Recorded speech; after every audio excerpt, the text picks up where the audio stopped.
Welcome to Community Connections, brought to you by Synapsity, featuring conversations, stories, and interviews with Ottawa's leading changemakers. Enjoy this episode. Welcome in to a brand new episode of Community Connections, this time with your host, Susan Johnston, board member of Synapsity.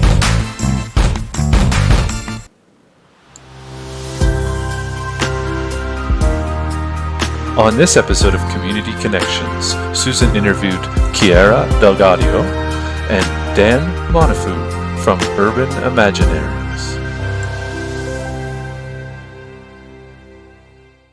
Welcome very much, Dr. Chiara del Gaudio and Dan Monafu, and thanks so much for joining us today. Now, for our listeners, I've had the pleasure of meeting you before and learning a little bit about your work, but I wonder if you could tell us where you're based and how it came to be that you're working with or as Urban Imaginaries. Maybe Chiara, do you want to go first? Okay, so I'm Chiara. I'm Chiara del Gaudio. I live in Ottawa, and I work at Carleton University. I am a professor, an assistant professor at the School of Industrial Design. And and How did Urban Imaginaries come to life? Okay, that's a good question. I started last year together with Vincent. But broadly speaking is an idea that I always had in terms of engaging people in reflecting about the city they live in, understanding the narratives that shapes, inform not only the city, but their lives, and also understanding their role in, in changing them. And probably this also started, or some ideas about this emerged when I interacted years ago with some professor at Parsons in New York. They were discussing urban imaginaries in their classroom, and they were doing some exercises about that.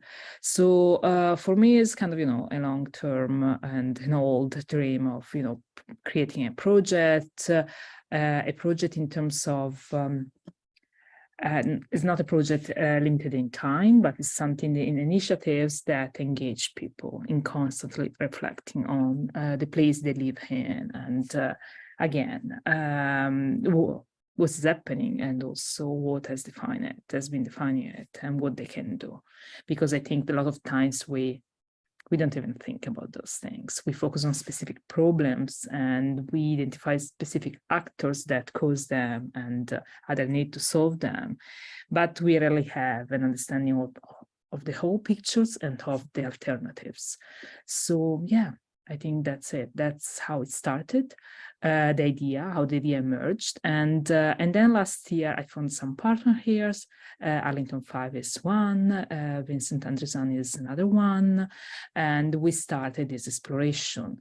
Other people got interested, or I had the possibility through that first, attempt to meet other people. One of them is Dan, but I also met other people besides Dan that are interested. Somebody recently told me, why don't we do something related to accessibility, a work related to that? I want to lead it. And I say, okay, that's perfect. I don't need to lead it. Urban Imaginary is just a platform for people to engage in this exploration. So I think things are evolving, and I'm quite happy about that. That's wonderful. And Dan, do you maybe want to tell us a bit about yourself and what drew you to Urban Imaginaries? Sure. So I would say, Susan, we've worked quite a bit together, but most of my projects over the past decade have Ottawa in their title. And that's because I happen to live here, and I think place is quite important and you can't ignore it. And so, there are specific dynamics that exist, and, you've gone down this journey as well, but I started in international affairs, and I wanted to kind of change the world at the highest levels of institution possible. And then as I sort of understood how things work and how, power dynamics and individuals work, I realized that I actually want to make change at the smallest level possible. And that happens to be sort of at the municipal level, where, how the folks that kind of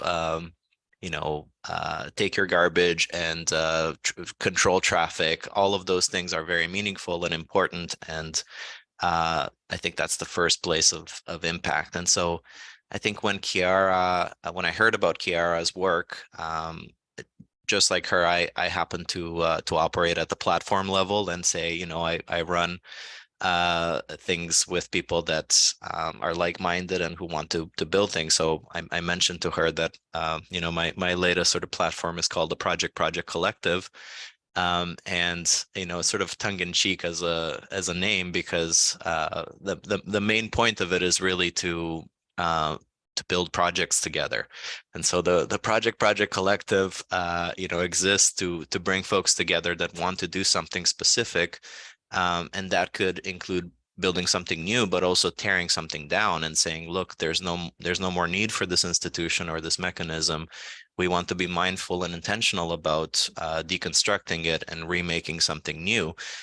So I think, as we started talking about the things that we are noticing around the city, and the dynamics and the sectors that are interesting, I happen to mention that I'm sort of continually reflecting on kind of the housing sector and the financialization of housing. And so we sort of started dreaming up projects involving some of her students, but also trying to mobilize community and say, these are some of the things that are happening.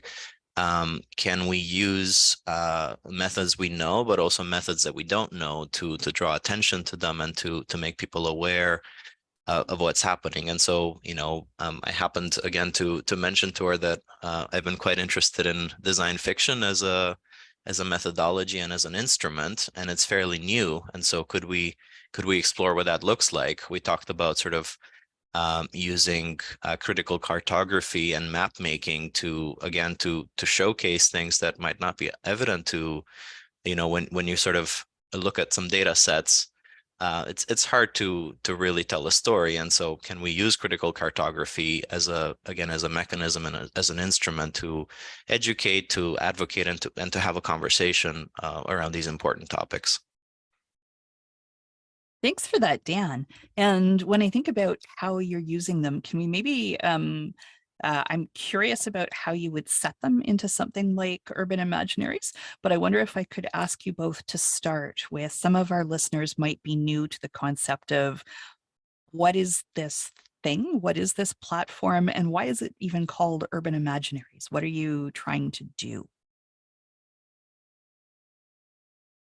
Do you want that one, Chiara, to start? Platform. Urban Imaginaries, yes, is a platform. Is a platform that is an initiative with a mission, with people that gather together people with certain type of skills, and that is open to, again, aims to promote different type of explorations and promoting some type of awareness about the city.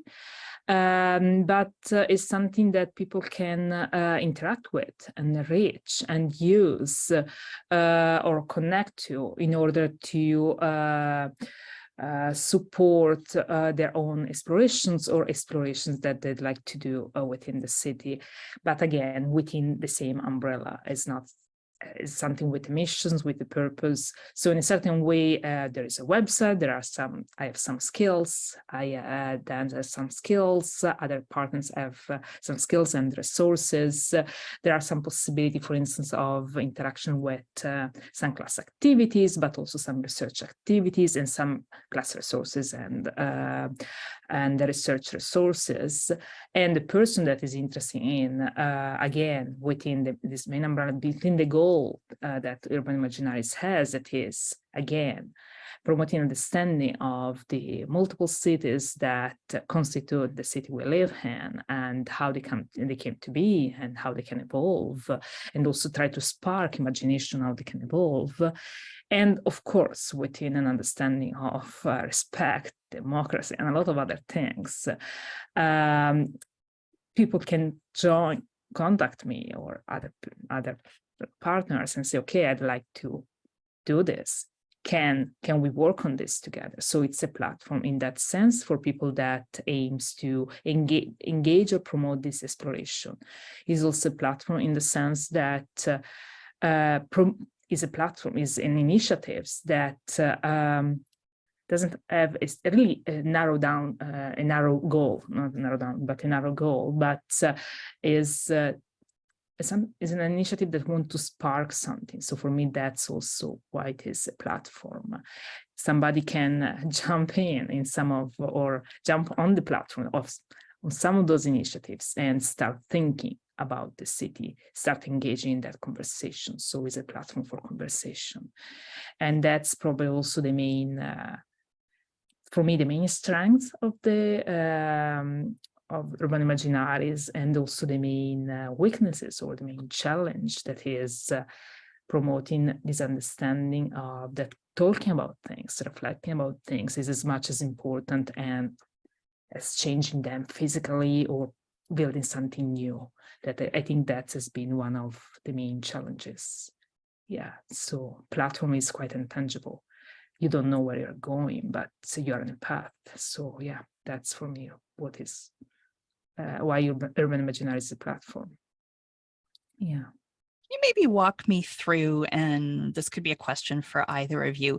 I've seen a number of urban imaginary signs and pop-ups and activities over the past few months. And while I'm mindful that Urban Imaginaries has been going on for a good year and that there are more interventions, maybe could you tell us a bit about some of the more recent ones? Wow, what was your intention and what kinds of things did you do? Sure, I can jump in. So as I mentioned, we did an exploration around the financialization of housing, which is a complex topic, has lots of dynamics. And so one of the things we wanted to do was actually land in a place. So we took a walk through Sandy Hill and tried to look at kind of the signals around that neighborhood as it's changing to notice the effects of financialization. And so so the two of us and a good dozen students, and we simply looked at the effects of financialization, whether it makes sort of neighbors. So for instance, we one thing that we hadn't planned to, and that's the beauty of a walking tour, but we noticed that a lot of apartment units now have intercoms, and that's something that Canada didn't necessarily used to have, and so it's a more recent addition. And so this idea of folks feeling safe and investing in community, and we looked at, for instance, whether people put flowers up in their outside windows, which is a sign of an investment in your not necessarily to yourself. You don't decorate your your bedroom or whatever, your living room to be cozy, but you actually do it for the neighbors because they see that. And so in a transient neighborhood such as Sandy Hill, where it's sort of very high turnover, lots of students that are maybe only there for 8 months and then they leave, it's interesting to look for these signals to say, do people have flower pots in their windows? Have they invested in that way in the community for the benefit of others rather than themselves? And what does that tell you about that neighborhood, which is one of Ottawa's most historic neighborhoods? You see plaques. They're imbued with meaning. So I'd say walking tour was one. Another one was this exploration around design fiction. And so if for the listeners not used to or maybe not familiar with design fiction, this is a method that it's sort of derived from foresight methods and methodology. So it's sort of looking at the future, and in this case it's typically the near future. And rather than creating a sort of a science fiction world like you would see in Star Trek, design fiction focuses on an individual artifact And the artifact is typically something that's very mundane. So something like a lost pet poster that you see on a street pole or on a park.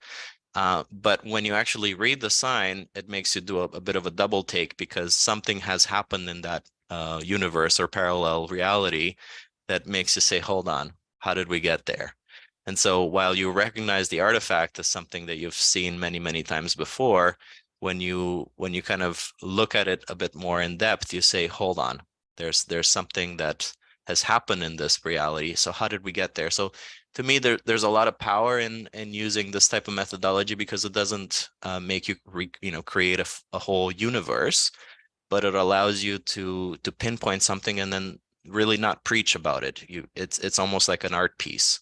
It says, it allows people to deconstruct that and ask questions and say, okay, if this is how we got there, then what needed to happen, and is this good or is it bad? It's a bit ambiguous, and that's, I would say, the most powerful type of art is the ambiguous one, because it allows you to really go into it and keep thinking about it, rather than telling you exactly what you should be prescriptive and telling you exactly what you should be thinking. So those are two, I would say, again, mechanisms, or the walking tour and this design fiction, that allowed us to think more deeply and more thoughtfully about the financialization of housing. Thank you for that. I'm curious, you've both taken groups through these kinds of interventions before. How do you go about setting up your work to support their learning? I think a lot about civic literacy and what's actually involved in supporting people to confidently have conversations and participate on some of these topics. So maybe in that regard, like, what goes into your planning and design to do that? Okay, maybe I can start. So first of all, this year, the core of the activities of Urban Imaginaries has been related or connected to some class activities. More specifically to design anthropology, a course that I'm teaching at Carleton University. Is a course that is, there are students both from design, anthropology, sociology, and it really depends. Last year I had architects and so on. So first of all, and is a course that focuses on thinking more deeply about the role of design within society, and also how we should interact with people. Design anthropology aims at sparking conversations. Okay, that's the whole goal. Maybe a simplification, but let's say that's the main goal. Sparking conversation about what it is and what it could be. And at the same time, and in this process, promoting understanding of what are the root causes of a specific situation, a specific issue. And again, within this, you need to design ways for engaging people, for allowing people to engage, to be part of that conversation. So there is always an attention at designing something that will allow different people with different backgrounds to, again, feel comfortable enough to participate in that, which is not easy at all. So that's what I've been trying. So in the class activity, within a course, I obviously provided theories on that. Dan came in and he provided an overview on the issues of financialization of housing, and my students then look into that. So, but that is within the framework or the boundaries of the course. A different situation happens when then you go outside. That is also one of the things, the aims of Urban Imaginaries, connecting the academia or the university with the outside world. So foster a way of learning that and becoming a professional that is not just that is not disconnected from reality, but really deepens your understanding of the role that you can play within and how you can engage with your local community instead of just thinking much beyond, or other countries, or anyway. So on that, this year was quite interesting because I asked my students. We had another activity that was an afternoon in which students design workshops to engage participants, the audience, in reflecting on the topic of financialization of housing and contributing to the discussion. They did that with strengths and weaknesses. It was the first time that they designed that, but I thought it was even extremely important because they need to learn, okay, also what works and what doesn't work, to be able to, again, engage who doesn't know anything or who doesn't feel comfortable in talking about something in talking openly about something in that conversation.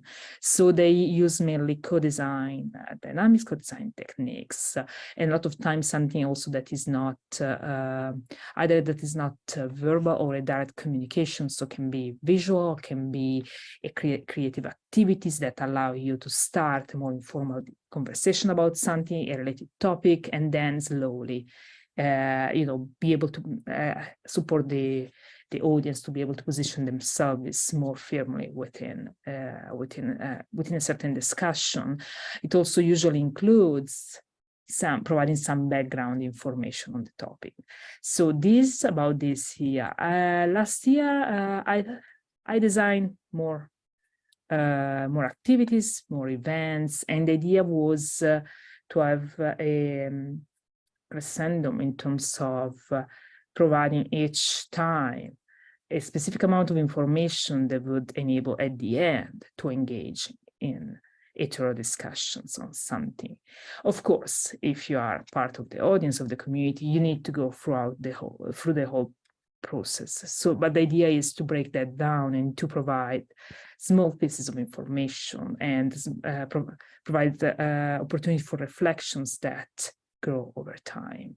So those two ways: co-design, creative activities, more informal conversation, creating a setting where people feel comfortable in expressing their own ideas, and at the same time providing some background information that can be broken down into different days, different activities, into a longer period of time. So I don't know if I answer your questions, but that's more. Maybe I can jump in as well. So for me, one of the themes I go back to over and over in my practice is having interdisciplinary or transdisciplinary approaches. And in this case, Chiara, students have they have the design specialty or the anthropology or sociology, but they don't necessarily they didn't necessarily have a background in policy or sort of community interventions. And so while they can make incredible sketches and sort of see detail that a lot of people would miss when they go on a walk, having that top up of policy and knowledge and data sets that say, here's some things, why do you think it looks like this from your perspective as a designer, was really interesting to bring people together that that's not their world, and that's fine. But if you do arm them with that knowledge, our sort of assumption was that they would come back with something unexpected. And I think that's the beauty of interdisciplinarity, more generally speaking. And so that's one element. I think the other element was that we wanted to have, it was very important to both Chiara and myself that we were physically located for these community conversations in spaces that were meaningful. And so we were fortunate to be in the Centertown Citizens Ottawa community building for one of these conversations, and they were generously they offered us the space for free because financialization impacts them and impacts their tenants, and they wanted to be part of this conversation. And so we wanted to bring some community voices that could offer perspective on housing and the financialization of housing, and then have them interact with the students and sort of the designers that were thinking through these artifacts and seeing if they could bring a fresh perspective using their specific skills, and having an enriching experience altogether, because typically, the folks that work on the financialization of housing are advocates or activists or, folks that know policy, but, designers are not necessarily one of those groups that you would say, oh yes, they typically work on. So that's why bringing them together can lead to new insights and new perspectives. And that happened. I think the example of I think one of your groups, Chiara, they thought about, again, I think the plants are a theme in this conversation, but they talked about representing the idea of home using a house plant, and how they actually ask the audience to map out their idea of permanency, and how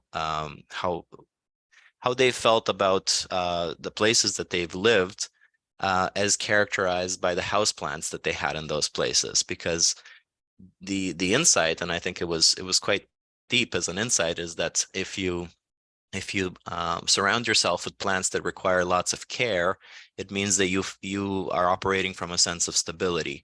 But if you maybe have a little house plant that will probably survive without any sort of help, or a little cactus or something, it means that you probably are not operating from the spirit of abundance, and that you feel like you feel strained yourself, and that you are always on the move, and that you could potentially be evicted at any point by your landlord. So that was a really interesting visual symbol of a very deep conversation, and a very personal thing for most individuals.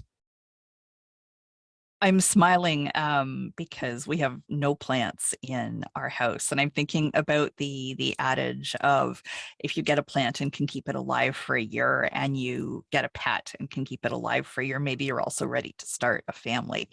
And yeah, I have children and a pet, but no plants. So I don't know what that says. But these are, how did you find that your participants, be they students or other, were reacting? And you talked about the insights that have come up there, but as you were going along the journey, what kinds of observations you had, or questions that come up for you about this kind of work?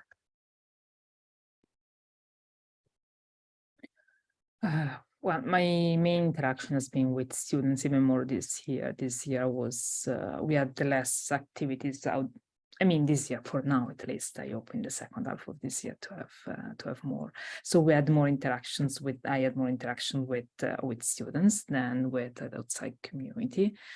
Okay, students loved, quotation mark, the topic, and so we're felt really connected to it, and I noticed it because they went above and beyond their class activities in terms also of engaging in that conversation. I remember students sending to me links of petitions to sign because people were going to be evicted or other things, or links to initiatives that were happening in the city. So I think that working with this topic really connected them to the city, to what's happening, and they also, some of them relate that to their own experience. So that was the first things, it's huge engagement. And I think that talking with them and seeing the how people interacted and reacted also to, or maybe responded to this year urban imaginaries activities and the last year's one, I think this tells me a lot about education, probably, and what not only what works best, but also what type of education students seek, and what engage them the most, what they will bring out the best of them in terms, even in terms of learning. It connects being citizens, their life, their own experience as such, their role in the community, their role as a professional in that community. And also it fosters, the learning process is much quicker, and is again, and I saw them working much more than what I asked them to do. So this tells me something in terms of how to structure my courses, but or the learning within design, but even beyond design, because I think, again, and this is an old discussion, this focus on discipline is kind of, it works till a certain point, I think, in education, but at a certain point, we probably should switch in another direction. And again, I think stress the role that university can have, higher education institution can have in the local community that a lot of times is not explored.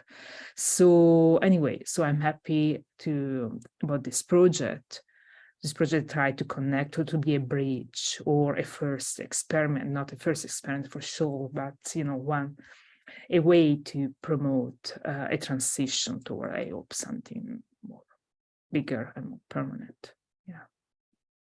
I think on my end, one of the elements, in opening up the doors to community members, and I think when you put something up on Eventbrite, you really never know who's going to show up, aside from sort of the core that we have with the students and the sort of experts and community members.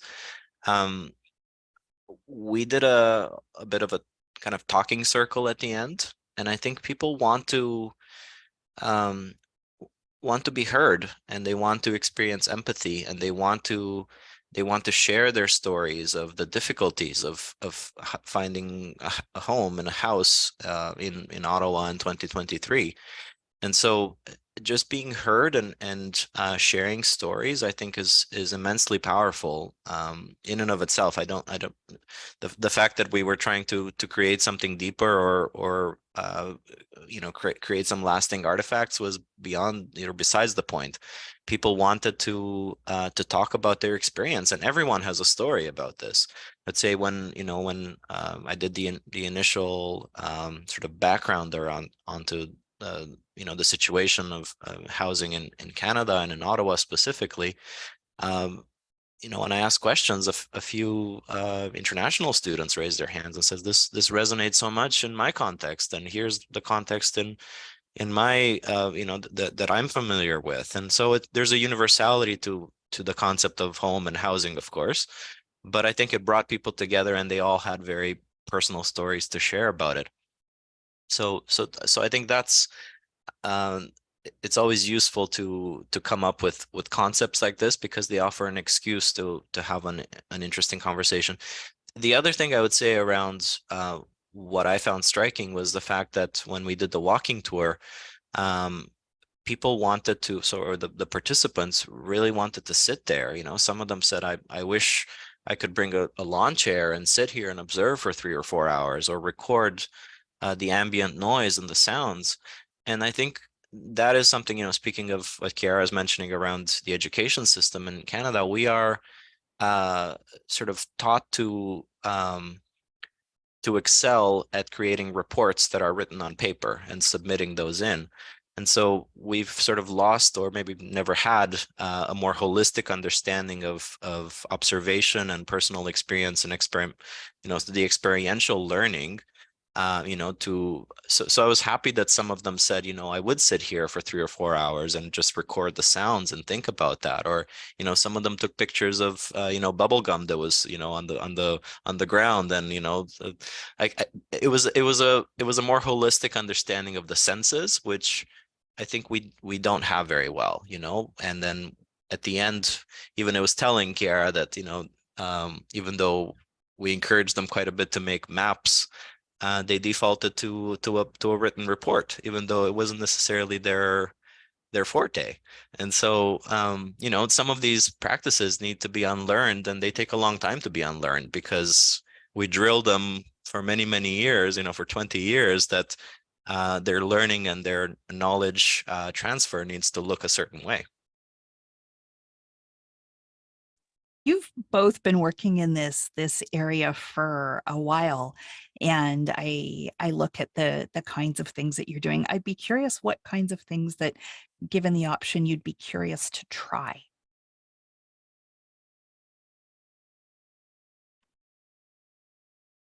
Well, recently I was talking with a colleague. They work at Parson, New York, and they work with the topic of transformative justice, and with the idea also of developing a series of projects that both try to react to violence in a different way, but also try to, without violence, of course, but also try to strengthen communities in order to address the root causes of violence. So I think that's probably a strong interest of mine. It expresses itself in different ways over the year, but I think that's the general umbrella. And but at the same time, projects are always, or a new future initiative are always based on partnerships. So it's never something that just, just something that I want to do, but it's also always something that emerges in a conversation with somebody else that is there, and then that has either a specific need or specific ideas or both. So that's probably one of my interests, and I think there are a lot of possibilities to explore this with local partnerships such as Dan is one, but recently also been talking a lot and collaborating with the Rideau Rockcliffe Community Resource Center at the Rideau Community Hub. We have been working together on the topic of food security with third-year students this year, and which, by the way, students were extremely engaged, and that surprised me a lot, because it was a bit uncomfortable for them, was bring them there. But this also catalyzed a lot of ideas for how to work together towards addressing some local issues that might be food security or something different. So I don't have a clear path. I have I have more or less a direction of where my value stands, and based on the local partnership, local opportunities, I will give shape to them. But yes, the main umbrella is this idea of transformative justice, probably. Yeah.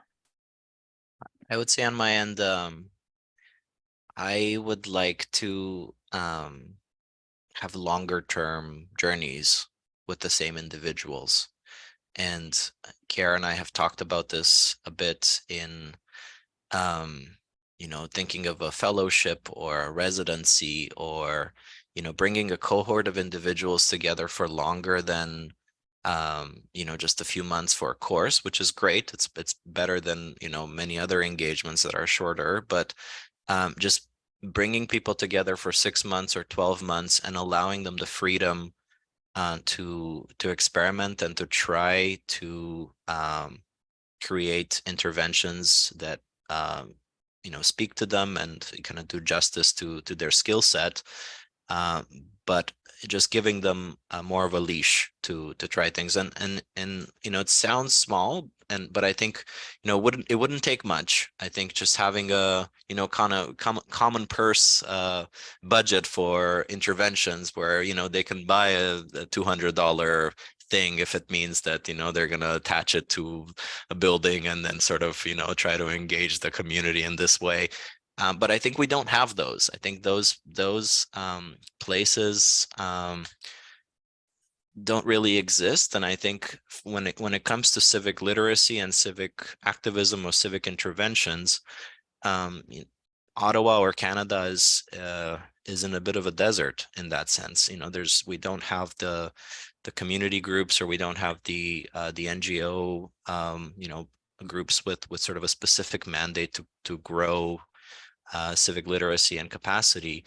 And I don't mean, I don't want it to be necessarily sort of like the young 19-year-old who's sort of taken a gap year and like wants to find themselves and like sort of become a good citizen before they start working, because I think we have that as a bit of a trope. But I mean, kids, kids that are 14 and 15, and they're starting to understand how their home economics, and now that they, have some pocket money, like what do they do to sort of make a difference in the world. But also, older folks, people that are in the workforce and, don't have a whole lot of time, but feel like these things are important. Seniors, like I would love to have an intergenerational group, a merry band of folks that can come together and spend 6 months regularly talking and understanding what their local context needs and creating interventions that would make sense. And again, that I don't know that exists, or we've seen some one-offs, but I'd love to see that come together at some point for us. You talked a bit there about the civic participation infrastructure in Ottawa. Are there things that you've come across in your research or feedback or thinking that in a perfect world you think Ottawa might benefit from? I'm not tasking you. I'm just curious about models or ideas that you've seen in other places that stand out for you. I don't know, Chiara, if you want to take that. On my end, I would say, there's a few residencies or sort of collectives that exist. I'm not sure that they exist necessarily for civic engagement or action.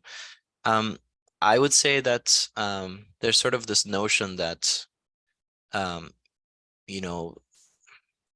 if you do something that sort of has a political element to it, you're an activist and you are sort of lobbying for something. And so you sort of become a political actor. And I would want to say that that shouldn't be the case all the time. I think there's folks that simply want to create common good interventions, and that they are an activist of sort, but they are also an artist or a prophet, because they want to say, a different reality is possible. A different imagination is needed. And so I would say we tend to put those folks in a box and say, okay, you're an activist and you want something specific. Whereas I would simply want to give people the freedom to create something and create an intervention that they think would lead to a better society or a better community.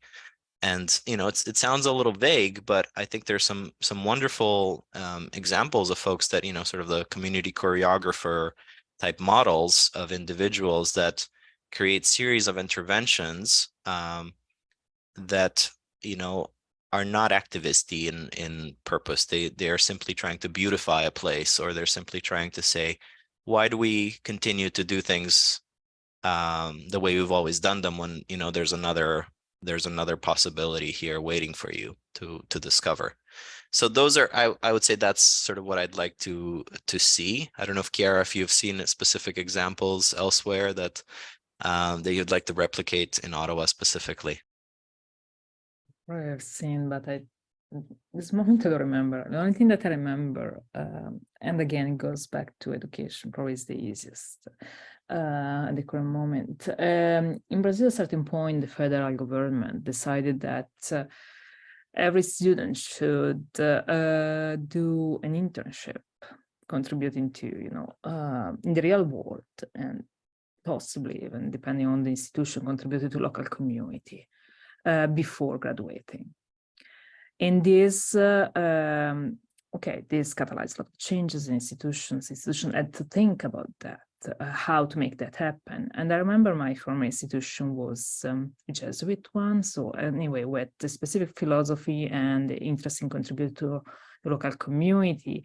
And so all the internships, all the real world practice were in the directions of contributing to work. The focus was, okay, how can you contribute?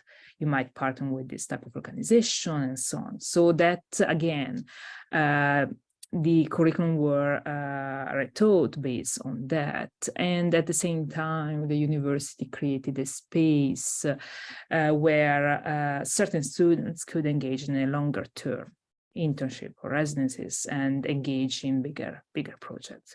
So I think that really fostered this understanding and creates the basis for students to be more engaged citizens, because they had the possibility to connect with the local community, with local stakeholders, to contribute with their knowledge, also to just, connect on a more personal level, and so become engaged and so on. So I thought that was a really good idea. But for sure, there are a lot of things also that I saw in Bologna in Italy, but at the moment I don't remember the specifics, so I cannot enter into those details. Yeah. It's all good. I mean, I hope this is a conversation we're having from time to time for quite some time. And so that I'm excited as other models appear. I think we always are. I'm conscious of the time, but at the same point, if there are things that we haven't spoken about yet that you want to make good and sure we do cover, I want to allow a moment or so to do that. I'm curious if there's anything that comes up for you.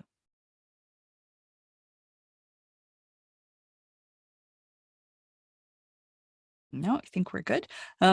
Maybe one last one then. If people wanted to find out more about Urban Imaginaries and about your work, where might we best direct them? Oh, that's a good question. I would say about my case, people have written me on Instagram, those type of things. So, and I Perfect. was able to answer them. It might take a while sometime because I'm not so much into social media and everything.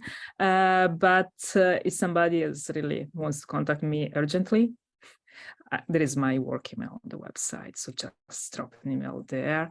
There is also the Urban Imaginaries email, but Instagram works too. So I'm in conversation with people that want to organize walks based on different, from different perspectives, and they wrote me there. So it works for me. Yeah. Oh, thank you. And what about you, Dan? I would say the Project Collective has a website, so you can Google that. It's project.ca is the website.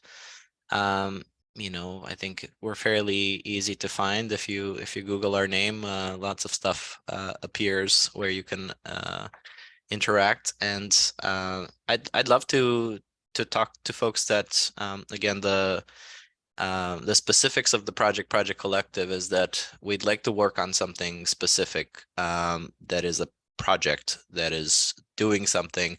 I would say there's a lot of sort of talking that happens, and talking is useful, but I think as soon as you sort of transfer that to hey, let's do something about it. It doesn't have to be big, it doesn't have to be splashy, but let's put it out there in the community and see what happens, who's going to react to it, and how we can create dialogue. So if folks want to sort of propose projects of in that those could be interventions, or you name, there's different names for basically the same thing, but if you want to do something together to get to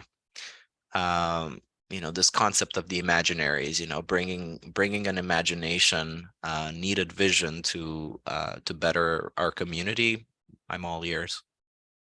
Very cool. Listen, thank you, both of you, so much for making time today. I really appreciate it, and we'll be cheering you on as this work goes forward. Thank you. Thanks, Susan.